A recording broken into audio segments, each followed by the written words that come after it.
Hello, ladies and gentlemen. Namaskar, Sat Sri Akal, Salam. This is Amit Kapoor. Today I'm going to talk about very interesting information related to astrology. बहुत सारे लोग ये जानना चाहते हैं कि कौन सी महादशा में ज़्यादा पैसा इंसान कमाता है, क्योंकि अगर देखा जाए तो money play a big roll on this earth. Money is like a second God on this earth. Because अगर आपके पास पैसा है तो आप लग्जरी खरीद सकते हैं, आपका रिस्पेक्ट बढ़ेगा, आपका फेम बढ़ेगा, आप लाइफ में बहुत ग्रो करेंगे if you have a money. So आज मैं आपको बताने जा रहा हूँ कि कौन से प्लैनेट की महादशा हो और उस प्लैनेट का आपके बर्थ चार्ट में कौन से हाउसेस के साथ संबंध हो तो आप उस दशा में बहुत अच्छा पैसा कमाएंगे. सबसे पहले तो मैं हाउसेस के बारे में बताऊँगा. अगर आपके बर्थ चार्ट में जो महादशा चल रही है, आई रिपीट दिस, महादशा क्या है? महादशा is like a direction of your life. Like अगर आपके ऊपर राहु की महादशा चल रही है तो राहु की जो नेचर है वो डिफरेंट है. जुपिटर की चल रही है उसकी नेचर डिफरेंट है. मार्स की चल रही है उनकी नेचर जो है वो डिफरेंट है. सन की चल रही है नेचर डिफरेंट है. मून की चल रही है तो नेचर डिफरेंट है. उसी तरीके से अगर आपके ऊपर सेकंड हाउस के लॉर्ड की प्लैनेट चल रही है तो सिचुएशन और है. फिफ्थ हाउस के लॉर्ड की है तो और है. सेवन्थ की है तो और है. 11th की है तो और है. तो आज मैं आपको बताने जा रहा हूँ कि आपके हॉरोस्कोप में कौन से प्लैनेट की महादशा चले और वो किस हाउस की लॉर्डशिप उस प्लैनेट के पास हो या किस हाउस में वो प्लैनेट प्लेस्ड हो, तो वो आपका गोल्डन पीरियड होगा when you will make lot of money and your old desires will be fulfil. क्योंकि अगर आपके पास पैसा होगा तो आप अपने सपनों को जी सकेंगे, अपने सपनों को साकार कर सकेंगे. सो दोस्तों, सबसे पहले तो अगर आपके बर्थ चार्ट में second house, fifth house, 9th house, 11th house के लॉर्ड की दशा चल रही है या जो दशा चल रही है वो प्लैनेट इन हाउसेज में प्लेस्ड है.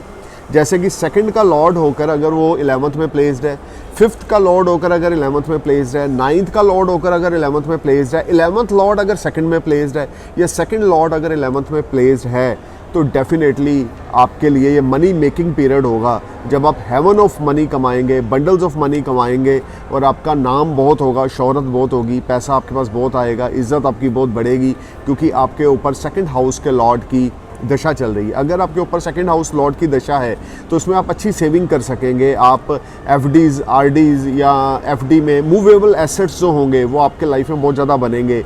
आप गोल्ड बना लेंगे, आप एफडीज़ बना लेंगे, आप आरडी में पैसा लगाएंगे या आप इंश्योरेंस में पैसा लगाएंगे. आपके पास सेविंग्स बहुत अच्छी रहेंगी. कैश फ्लो आपके पास हमेशा रहेगा. कैश फ्लो की कभी कोई दिक्कत नहीं आएगी अगर सेकंड हाउस लॉर्ड की आपके ऊपर दशा चल रही है. वो प्लैनेट कहीं भी प्लेस्ड है फॉर एग्जांपल, लेकिन लॉर्डशिप सेकंड हाउस की होनी चाहिए, तो that will be a money making period. अब उसके बाद अगर आपके ऊपर फोर्थ हाउस लॉर्ड की भी दशा चल रही है, क्योंकि ये जो हाउस है ये आपके पीस ऑफ माइंड का भी है, आपके एसेट्स का भी है.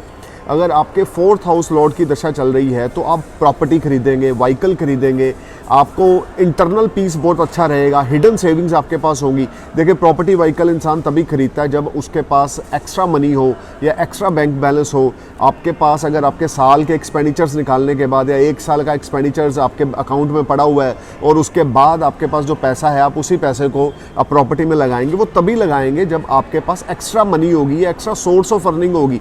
तो अगर फोर्थ हाउस लॉर्ड की आपके ऊपर दशा चल रही है, you will grow, definitely you will earn lot of money.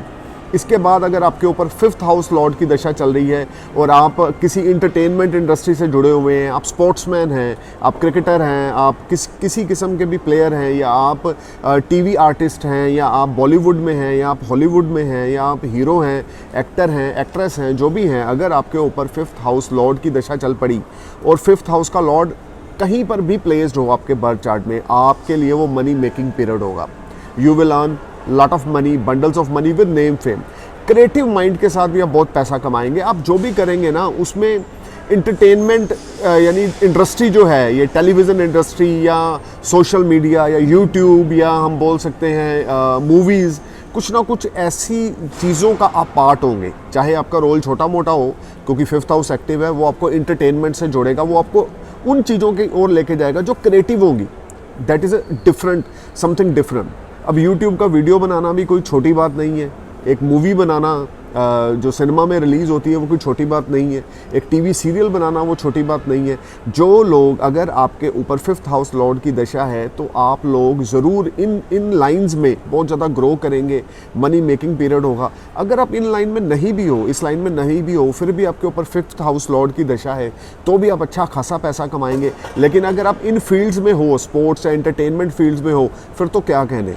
अब उसके बाद अगर आपके ऊपर 9th हाउस लॉर्ड की दशा है, कहते हैं कि अगर किस्मत साथ में हो तो जो मिट्टी होती है ना वो सोना बन जाती है, और अगर बुरा वक्त तो सोना मिट्टी बन जाता है। तो अगर आपके ऊपर 9th हाउस लॉर्ड की दशा है, 9th हाउस का लॉर्ड कहीं भी प्लेस्ड है उसको भूल जाएं आप, लेकिन लॉर्डशिप जिसकी है, जिस महादशा की है, वो 9th हाउस की लॉर्डशिप उसके पास है, तो you will definitely become a very fortunate person. You will earn lot of name, fame, prosperity, respect, honour, and you will earn lot of money because 9th house is active in your birth chart. You become also very religion, you follow your religion a lot, and you are trying to visit a lot of religious activities because 9th house is active in your birth chart. सो महादशा के साथ house active होता है, ये याद रखना, और जिस house में प्लैनेट बैठता है वो भी एक्टिव होता है, और जिस हाउस की उसके पास लॉर्डशिप है वो भी एक्टिव होता है। अब बात करते हैं इसके बाद, अगर आपके ऊपर 11th हाउस लॉर्ड की दशा है जो कि आपके मटेरियलिस्टिक गेन्स का है, फुलफिलमेंट ऑफ डिज़ायर्स का है, विशेस का है, जो आपके एल्डर सिबलिंग्स का भी है, दोस्तों का भी है, सोशल सर्कल का भी है।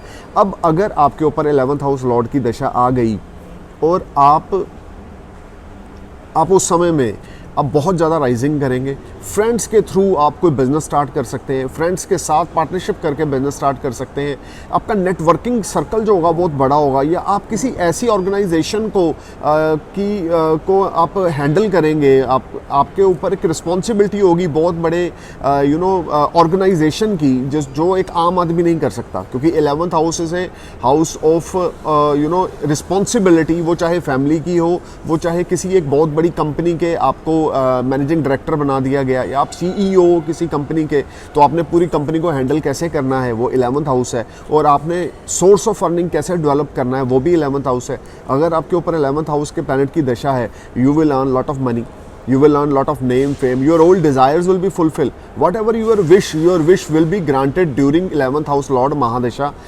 और उसके बाद अगर अब मैं दोबारा दूसरे कंसेप्ट पे आ रहा हूँ, अगर आपके 11th हाउस का लॉर्ड 2nd में, 5th में या 9th में जाकर बैठ गया तो क्या कहने, फिर तो आप समझ ले धन योग और राजयोग में आप चल रहे हो।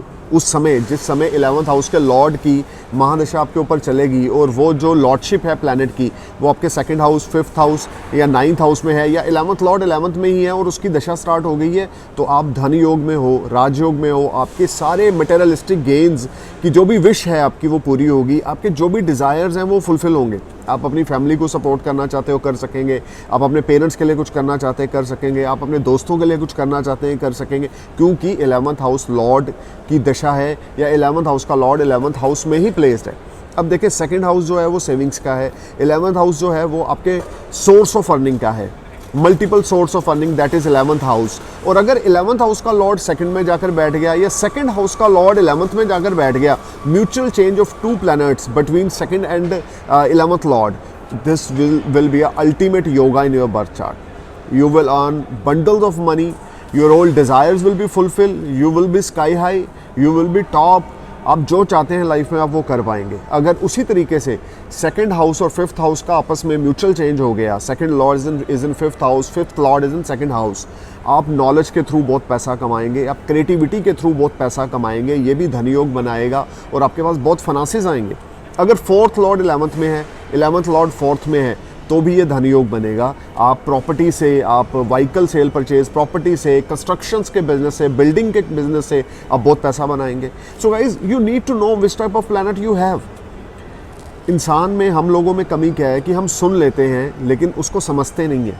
अगर हम सुन के किसी चीज़ को समझ के उसको अपनी लाइफ में अप्लाई करेंगे ना, तो लाइफ हमारी एक अच्छे डायरेक्शन में जाएगी। और एस्ट्रोलॉजी किसी के भाग्य को बदल नहीं सकती। एस्ट्रोलॉजी सिर्फ आपके लिए मार्गदर्शन है, आपको मार्ग दिखाएगी, आपको रास्ता दिखाएगी कि कौन सी डायरेक्शन पे चलकर आप ज़िंदगी में इजी तरीके से सक्सेस पाथ को फॉलो करें और आप सक्सेस हो जाएंगे लाइफ में, अपने डेस्टिनेशन पे ईजिली आप पहुंच जाएंगे। एस्ट्रोलॉजी आपको ये सब कुछ बताएगी।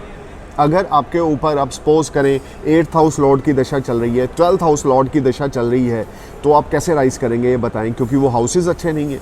तो astrology play a big role आपको ज़रूरत है आप अपने बर्थ चार्ट को चेक करवाएं और आपको पता लगेगा कि आपके ऊपर जो प्रेजेंट दशा है, महादशा है, वो किस प्लैनेट की चल रही है। अब अगर उसी तरीके से 11th लॉर्ड 9th में चला गया, 9th 11th में चला गया, ये भी एक तरह से धन योग बनाता है या राजयोग बनाता है। इसमें आपके पास बहुत अच्छे फाइनेंसेस रहते हैं, आप लाइफ में बहुत ग्रो करते हो, फॉर्चून आपका बहुत ज़्यादा तेज हो जाता है, बहुत ज़्यादा एक्टिव हो जाता है लाइफ में, आप बहुत आगे बढ़ते हो, क्योंकि आपके बर्थ चार्ट में 11th हाउस जो का लॉर्ड है वो 9th हाउस में है और जो 9th हाउस का लॉर्ड है वो 11th हाउस में है। अब डिपेंड करता है कि आप उस चीज़ को कैसे लेते हो। अगर आप किसी एस्ट्रोलॉजर से कंसल्ट करेंगे, वो आपको बताएंगे कि क्या आपके ऊपर 2nd हाउस लॉर्ड की दशा है, क्या आपके ऊपर 5th हाउस लॉर्ड की दशा है, या 11th हाउस लॉर्ड की दशा है, या 9th हाउस लॉर्ड की दशा है, या 12th हाउस लॉर्ड की दशा है। आप अपनी लाइफ को उस तरह से प्लान करें। एस्ट्रोलॉजी किसी की किस्मत नहीं बदल सकती। आप अपना हाथ किसी को दिखाते हैं तो हाथ देखने वाला आपका किस्मत अगर बदल सकता होता तो वो पहले अपनी ही किस्मत बदलता।